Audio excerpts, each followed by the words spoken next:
let's think about it. Let's use some lines. So we can use vertical lines, horizontal lines, diagonal lines. All right.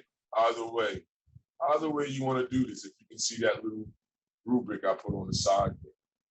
All right. What we're going to say is we're going to put things in certain locations. So what I'm going to start off with the upper right-hand corner. I'm going to put a couple of lines up here just to start it off. Maybe even cross them a little, like so. Maybe even start the same process right down here, everybody. Same way. Vertical lines, you can do them any which way you want to, as long as they're vertical. Then diagonal. Just to cause some interest. How do you cause interest? By letting things happen on the surface. How do things happen on the surface? By making lines interact, marks interact with one another. You see? Let's change it up over here, and we're going to do shapes. So you can do triangular shapes and square shapes at first. So we're already at our second stage.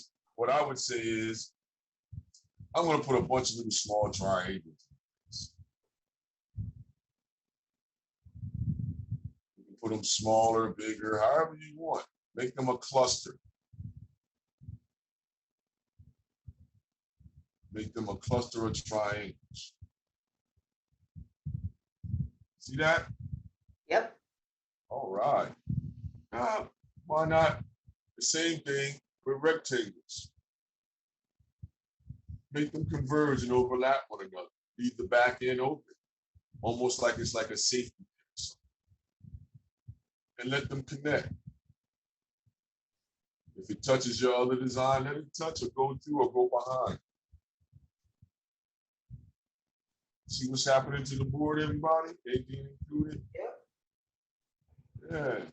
Why not have one cut through this way, stop by the edge, overlap, and make it a little bit wider? Why not bring that filling down, let the safety pin be closed where it overlaps and be open down here at the bottom?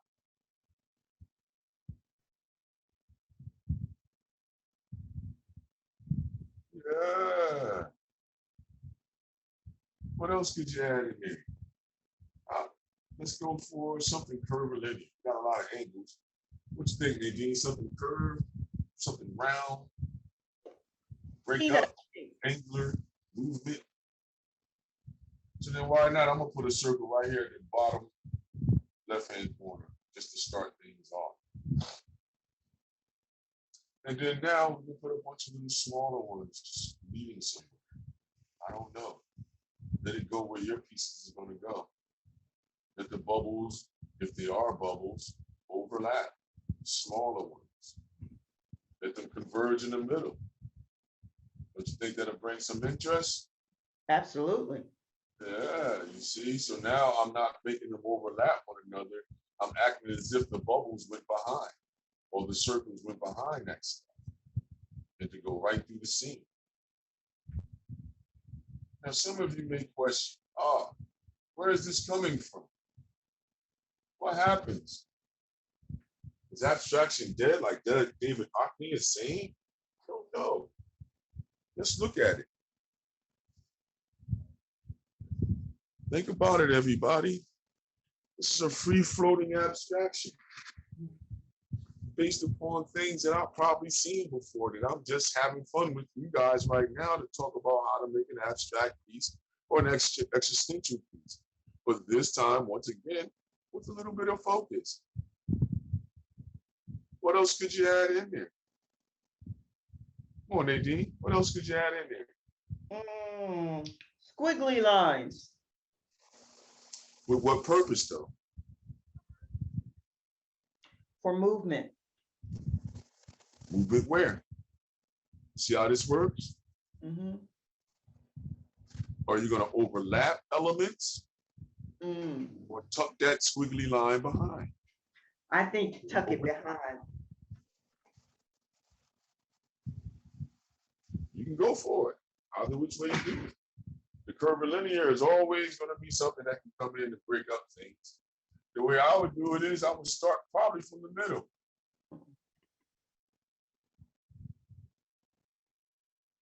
let it come across. Maybe even let it overlap this whole area. Do smaller, tighter circles when you get down to the corner. So everything looks tighter in the corner for interest. And then as it releases from that area, it opens up. You can dance around. You see, the whole thing is we have to start using elements or ideas of focus. What is focus, though? You see, when it comes to an abstraction, focus can be a grouping of elements in a specific area to control your viewer's eye.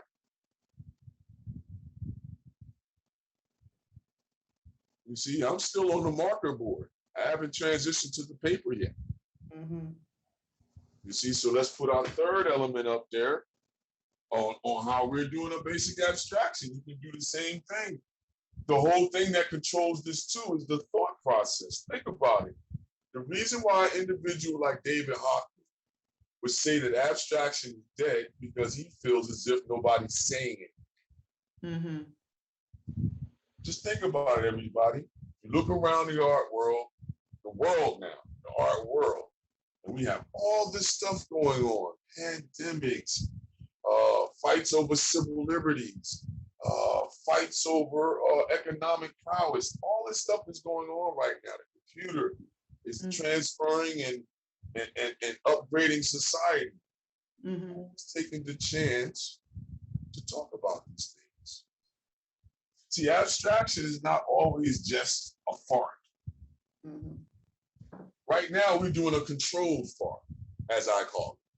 Some people say, Nadine, I should choose different words when it comes to this.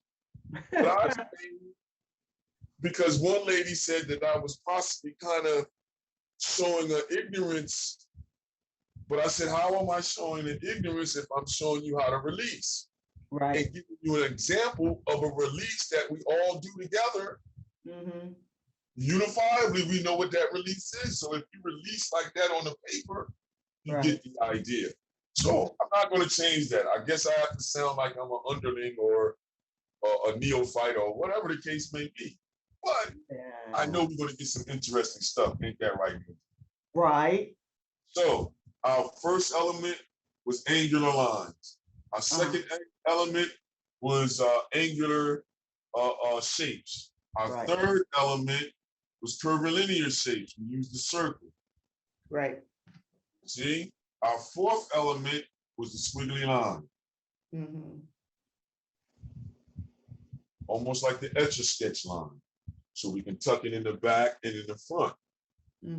See, we can talk about how to use these elements, and this is what abstract artists do. And we take it to other ideas of metamorphosis and all this good stuff. Yes, we can. But in this particular one, we have a free motion. Just think about it. Abstract work, you can utilize it, symbolism, all that good stuff to make things of the era. So you can say things, express things. That's what you're doing when you're expressing, you're saying something. So it's not nonsensical now. Look at how we use the curved line. However you use that scrumbly line, like Nadine suggested, let's use the scrumbly line. Okay. All I'm saying to you is have a point of focus where everything for that element seems to come together and releases from. Or else how could you even use the idea of release if you don't have a movement that expresses your particular idea of what release may be? Oh man, Nadine, you're not ready today. I don't think they're ready today. I don't know if they're ready. I don't know, Nadine. I don't know. I don't know if they're ready for this. I went in too deep. I was going philosophical. You see, I got the green shirt on, man. Going too deep, Nadine. Pull me back, Nadine. Pull me back. Oh. Nah, keep going, Nadine. Keep going. All right. So then, I mean, because listen, what we're starting right here, it's not like you don't have to have a whole bunch of different materials. We're starting with just a basic idea right here, just drawing it out, mapping it out. The thing, the thing, Don, that I struggle with is focus. How do I find the focus in what I sometimes feel like is madness, even though this is controlled madness? Okay. What it is that this is why I set it up for you to do it in stages. So Mm-hmm. then this way, when you're looking at the different movements that you can use to get the focus that I'm talking about, a lot of times it's based upon size, Mm-hmm. position, and how much in a certain area. Mm-hmm. So think about it, when you're walking around and you're looking around, what when you focus on something, what makes you pay attention to it? When things are grouped together, you see, Nadine, Yeah, sometimes it is. Sometimes it's the space in between. right? But then it's based upon the sizes of things when it comes to Yeah. the spaces in between, basically, right? Mm-hmm. Mm-hmm. Those are some of the elements that are absolutely focused or forced into the piece because you're human. Mm-hmm. So you're alluding towards those movements. Mm-hmm. Mm-hmm. I don't know if y'all got it, man. I get too excited. I gotta calm down. No, no, I don't know, man. This is the juice, man. Like this yeah. is what does it. Because if you look around you, how do you understand when something overlaps, whether you should pay attention to it or not? Mm. Think about it now. If I put a red ribbon in the middle of your doorway or yellow ticker tape in the middle of your doorway, what are you going to feel? Mm-hmm. If I put a line through the middle of your doorway, you see what I'm saying? What would that do to you psychologically? Well, the same thing happens on the surface too as well. Right. Because you're using that as an idea. Mm-hmm. So to gain interest or focus once again, it can be merely as something overlapping something. Mm-hmm. Mm-hmm. You see, some of your viewing audience may get caught up in this coiliness in the corner, and then all of a sudden now it's stringing outward. Mm-hmm. Yeah, I think of hair. I think of my hair. Right. I look at But look how I control the direction. So it's the same mm-hmm. thing in your piece. So using the direction of things, Mm-hmm. Mm-hmm. attention, Mm-hmm. based upon placement and the movement of that particular idea. Mm-hmm. So we took this idea, number 4, I made it scrumbly in the corner as a suggestion. You could have put it anywhere, all right? But as a suggestion here, why? Because I'm trying to give you an idea on how to cause focus. Mm-hmm. Maybe I want you to look here and then start to go this way and go up. Mm-hmm.